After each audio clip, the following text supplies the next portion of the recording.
नहमदुहु व नुसल्ली अला रसूलिहिल करीम अम्मा बाद।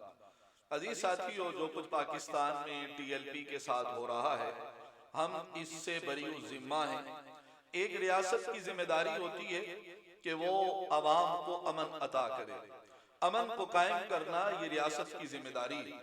और अगर रियासत खुद ही बदअमनी पैदा करना शुरू कर दे तो उसको रियासत की जिम्मेदारियों से सुबुकदोश होना चाहिए। जब जाहिर है कि वो अमन ही नहीं दे सकती तो उसकी रियासत के होने का मतलब ही क्या है। एक पुरअमन एहतजाज करना हर सियासी पार्टी का मकसद है। अब ये जो कहा जाता है कि जब फलस्तीन के मामलात मुज़ाकरात से हल हो गए तो अब एहतजाज की क्या जरूरत है, अब साद रिजवी क्यों लोगों की जाने दाव पे लगा रहे हैं। तो याद रख लें कि ये एहतजाज की काल उन्होंने पहले दे रखी थी, लेकिन रियासत ने जल्दबाजी के अंदर उनके कितने लोगों को शहीद कर दिया। तो क्या अपने शोहदा के लिए वो कोई जद्दोजहद नहीं करेंगे? क्या जो लोग उनके लिए निकले अपने कारकुनों की हिफाजत नहीं करेंगे? क्या ये उनकी जिम्मेदारी नहीं है कि उनके कारकुनों के साथ जो जुल्म सितम हुआ, जो उनके ऊपर लाठियां बरसाई गई, जो उनके ऊपर आंसू गैस की शैलिंग की गई और डायरेक्ट उनके ऊपर गोलियां चलाई गई, जो शहीद हो गए, क्या रियासत से इसके बारे में ये सियासी जमात नहीं पूछेगी? क्या मौलवी साहब रिजवी साहब जो है वो पीछे हट जाएंगे? अजीज साथियों, ये बहुत गलत बात है। रियासत का तो हाल ये है कि वो उलमा को तो कुछ समझती नहीं। अब घरों के अंदर से औरतों को उठा लेना, ये कौन सी रियासत कहलाती है? रियासत एक मां की तरह होती है। तो क्या ये रियासत है जो बच्चों को घर से उठा ले, औरतों को उठा ले, उनके घर की वीडियोस बना के पब्लिक की जाए? इंतहाई अफसोस की बात है।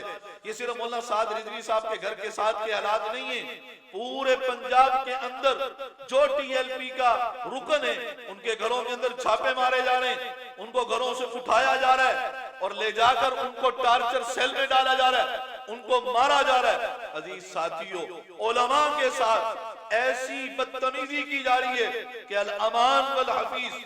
उलमा दीन के वारिस हैं भाई, उलमा अंबिया के वारिस हैं, उलमा अमन का दर्स देते हैं, उलमा उम्मत को हिदायत की तरफ लाने की मेहनत करते हैं।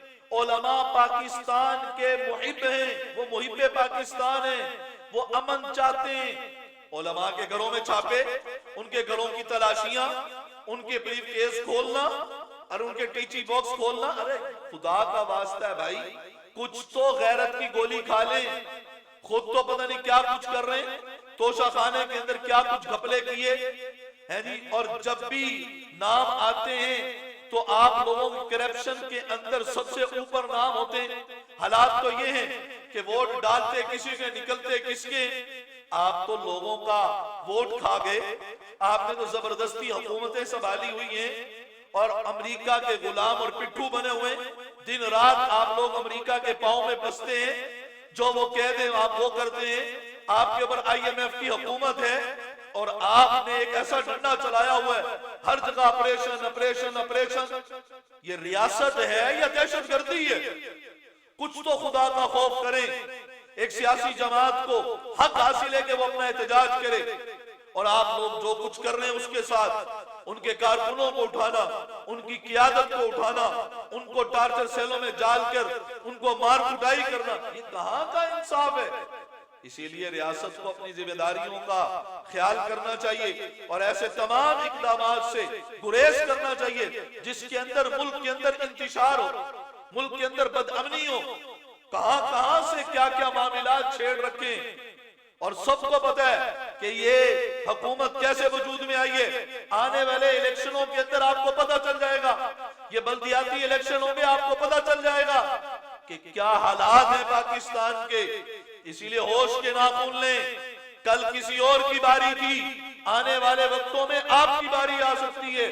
इसीलिए भाई सियासत को अखाड़ा मत बनाएं, सियासत एक मुकद्दस पेशा है। आप लोगों ने सियासत को गाली बना दिया।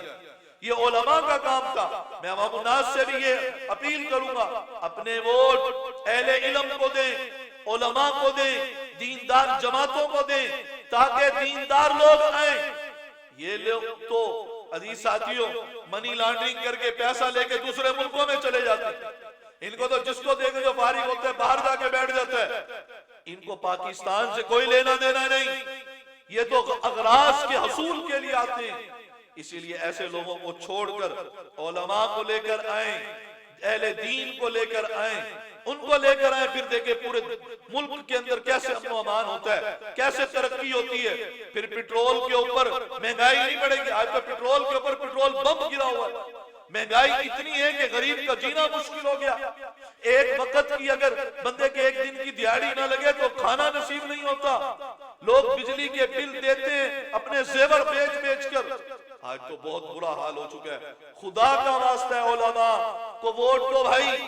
अवामुन्नास भी इस बात को गौर से सुने, अपने मुक्तदा पेशवा रहनुमा वो उलमा को बनाए, MP MNA उनको बनाए, वजीर आजम उन्हें बनाए, ताकि आपको दीन के साथ साथ दुनियावी खुशहाली भी हासिल हो। अल्लाह रब्बुल इज्जत हम सबको समझ और अमल की तौफीक नसीब फरमा दे।